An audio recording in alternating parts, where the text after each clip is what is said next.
썼는데 오늘 다시 이 말씀을 가서 보면 또 그들에게 이르시되 내가 진실로 너에게 이르노니 여기 서 있는 사람 중에는 죽기 전에 하나님의 나라가 권능으로 임하는 것을 볼 자들도 있느니라. 그렇게 말씀하셨습니다. 이 말씀에 대해서는 여러 가지 견해가 있습니다. 해석을 여러 사람들이 달리하고 있습니다. 첫 번째는 주님의 재림 때를 말하는 것으로 말씀하는 거다. 그렇게 보는 견해가 있는데요. 근데 여기 있는 사람 중에 죽기 전에 그런 말씀으로 미루어 보아 이 견해는 그렇게 타당성이 없어 보입니다. 두 번째 견해는 곧 바로 뒤이어 나오는 2절 이하에 나오는 말씀을 의미하는 것으로 보는 견해입니다. 변화산에서 예수님께서 변형이 되시고 또 모세와 엘리야가 나타나고 하늘의 그 영광의 권능을 가지신 분이 예수님이구나. 이것을 보여주신 이 변화산 사건, 이것을 말씀하는 것이다. 그렇게 보는 견해도 있고요. 그리고 세 번째 견해는 사망 권세를 이기신 부활로 보는 견해도 있습니다. 하나님의 통치가 바로 예수님이 부활하심으로 분이 하나님이셨구나. 자, 이것을 의미하는 것으로 보는 사람들도 있습니다. 또 어떤 사람들은 오순절 성령 강림 사건으로 보는 사람들도 있습니다. 하나님의 권능이 드디어 예루살렘 교회로부터 온 세계 각곳으로 퍼져나가기 시작하는 그것을 말하는 것이다. 그렇게 보는 견해도 있고, 또 네 번째는 거기서 연장선상에서 천국 복음이 이방인에게 전파되는, 자, 이것을 하나님의 나라가 임하는 것을 보는 것이다. 그렇게 보는 견해도 있습니다. 저는 어제 오늘날 우리들의 경우를 생각하면서 복음 안에서 주님의 임재를 드러내시는 영광스러운 교회 속에 거하시는 주님을 경험하는 것으로 해석을 했습니다. 오늘 우리에게 이 말씀이 의미하는 바는 앞서 여러 견해들 중에 어느 것도 맞겠지만, 자, 여기에 주님이 계시는구나. 우리 가운데 주님이 이렇게 역사하시는구나. 하나님의 나라가 뭡니까? 하나님의 통치입니다. 그분의 통치가 우리 가운데 이렇게 보편적으로 이루어져 있구나. 이런 사실을 보는 것을 의미하는 것으로 해석을 했습니다. 다양한 견해들이 있지만 저는 오늘을 사는 저는 정말로 눈물 겹도록 주 앞에 소망하며 기다리고 기도하는 것은 우리 교회가 주님이 마음대로 통치하시고 다스리셔서 주님 말씀하시면 모든 교회들이 네, 주님 그렇게 하겠습니다. 그럴 때 그 속에 역사하시는 주님의 모습을 드러내게 되시는 것이다. 이렇게 보고 오늘 이 말씀대로 우리 교회가 그렇게 되기를 간절히 소망하며 여러분들의 삶이 그런 삶이 되기를 축복합니다. 주님께서는 12 제자 중에서도 베드로, 야고보, 요한 이 세 사람들을 따로 데리고 높은 산으로 올라가셨습니다. 12에게 집중하셨지만 그들 중에도 특별히 더 세 사람에 집중하셨다. 여러분, 우리 사역이 그래야 됩니다. 우리의 삶이 그래야 돼요. 그게 결국은 뭐냐면, 미나니가 세상을 떠날 때에 미나니한테 베드로, 야고보, 요한이 있나? 그런 사람이 남겨졌나? 우리 이지혜 집사님이 떠나고 나면, 저보다 늦게 떠나겠지만, 떠나고 나면 뒤에 어떤 주님의 일꾼들이 세워졌나? 근데 이게 이제 핵심이 되는 것이죠. 예수님이 편애해서가 아니라 예수님께서 집중의 원리를 우리에게 보여주시는 사건으로 이해가 됩니다. 여기 높은 산에 올라가셨다 그랬어요. 많은 사람들이 이 산을 갖다가 다볼산이다 그렇게 얘기를 하더라고요. 근데 아닌 것 같아요.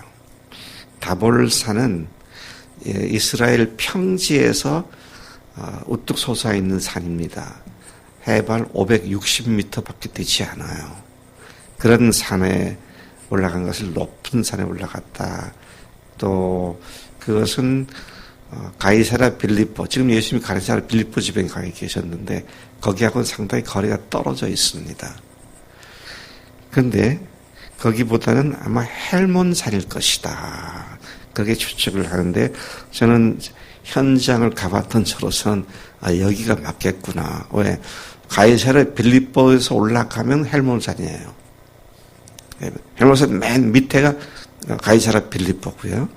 그래서 예수님께서 사람들이 나를 누구라 하느냐, 너희는 나를 누구라 하느냐. 그게 가이사랴 빌립보에서 하신 말씀이거든요. 헬몬산은 해발 2,743m, 우리나라 백두산 높이만큼 되죠. 2,744m니까, 그렇죠? 맞나? 2,477m인가? 어쨌든 백두산 높이만큼 되는 겁니다. 자, 그리고 또 중간에 보니까 구름이 그들을 덮었다라는 말씀이 나오는데 500여 미터 산에 구름이 덮이는 건 그 일상적이지가 않아요. 근데 2,700m면 뭐 구름이 항상 가려질 수도 있고 맑았다가도 금방 떨어지고. 자, 근데 뭐 어느 산이냐가 중요한 건 아니죠. 근데 여기서 제가 특별히 이걸 얘기하는 거는 주님께서 특별한 경험을 하게 하시기 위해서 그들을 따로 높은 산에 데리고 올라가셨다. 그런 말씀인 것입니다. 4절 말씀에 보니까 참 놀라운 광경이 나타나죠. 엘리야가 모세와 함께 그들에게 나타났다 그랬어요. 제가 좀 살펴보니까 마태복음과 누가복음에는 모세와 엘리야, 모세가 먼저 나오고 엘리야가 나중에 나오는데 여기서는 엘리야와 모세가 그렇게 나와요. 아마 모세를 이렇게 에스코트한 모습이 아닐까 그런 생각이 들어요. 엘리야가 그렇지 않았을까 그런 생각이 듭니다. 이 두 사람이 나타난 것은 뭘 의미하는 거예요? 모세는 뭘 상징하는 사람이에요? 율법을 상징하는 사람입니다. 선지자는 뭘 상징해요? 율법을 해석해 주는 사람이잖아요. 예? 선지자는 율법을 해석해 주는 사람이에요. 그런데 구약에 가장 능력을 많이 행한, 좀 다른 말로 하면 이적을 아주 집중적으로 가장 많이 행한 사람들이 모세와 엘리야입니다.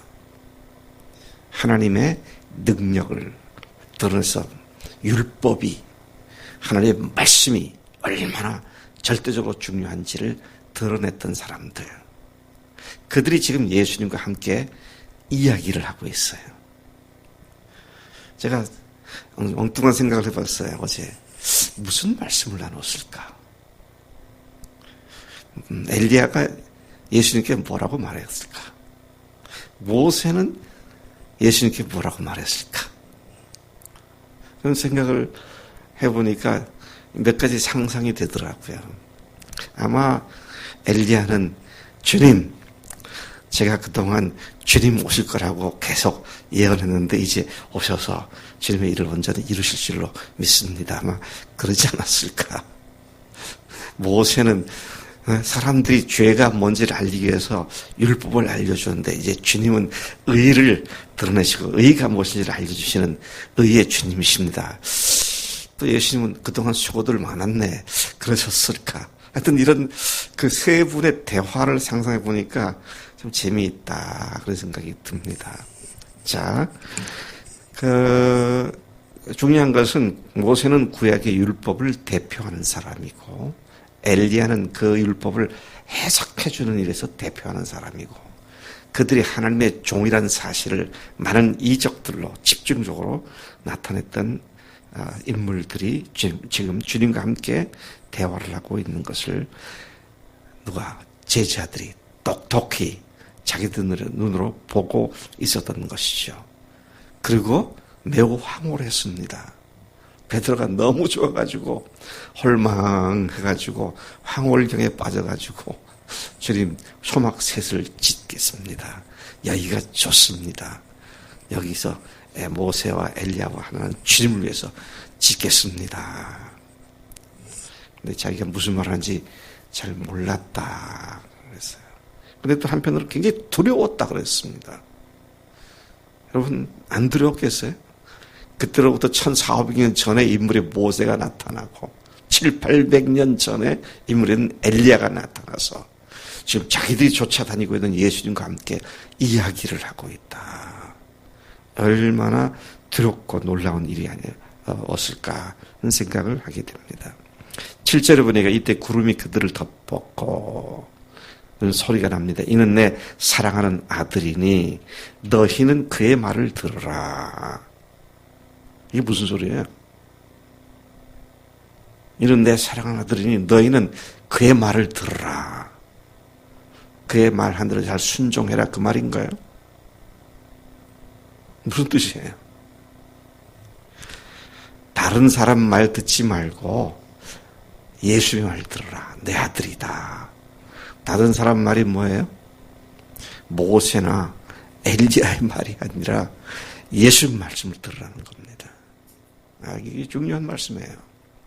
오늘 많은 사람들이 성경에 이것저것을 끄집어내가지고 이렇게 살아야 한다, 저렇게 살아야 한다, 뭐 안식일을 지켜야 한다, 말아야 한다, 뭐 말들이 많잖아요.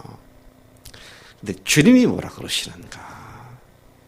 이 문제에서 주님께서 어떤 관점으로 나에게 말씀하시는가?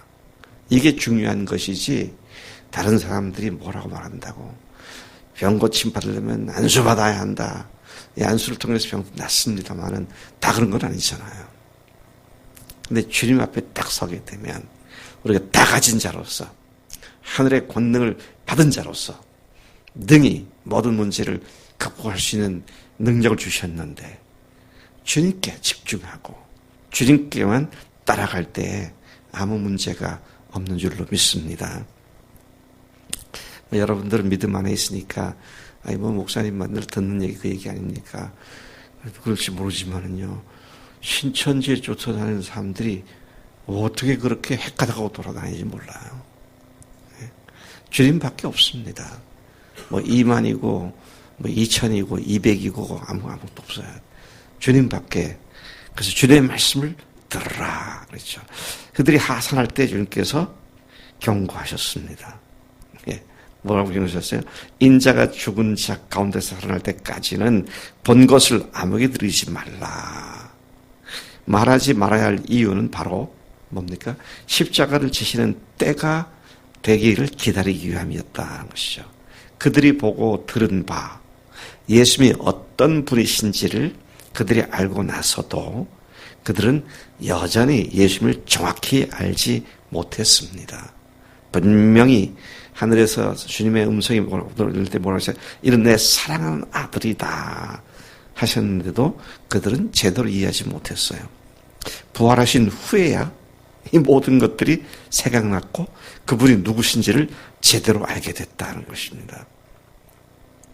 10절 말씀에 제가 어제 이 말씀을 보다가 깜짝 놀랐어요. 그들이 이 말씀을 마음에 두며 죽은 자 가운데서 살아나는 것이 무엇일까 하고 서로 물었다 그랬어요. 그때 이들이 죽은 자 가운데서 다시 살아나는 것, 부활에 대해서 집중을 해봤구나. 근데 막상 십자가에 달려서 다 잊어버렸잖아요. 그래서 여러분, 뭐 조금 개념 안다고 해서 아는 거 아니에요. 이들이 부활이 도대체 뭘까? 이런 얘기를 서로 주고받고 그랬었구나. 제가 마태복음만 주로, 마태복음 이 말씀 오는데 마가복음엔 이 말씀이 나오더라고요. 그들은 메시아가 고난을 당하고 죽임을 당한다는 것은 상상조차 할 수 없는 일로 굳게 믿고 있었던 자들이었습니다.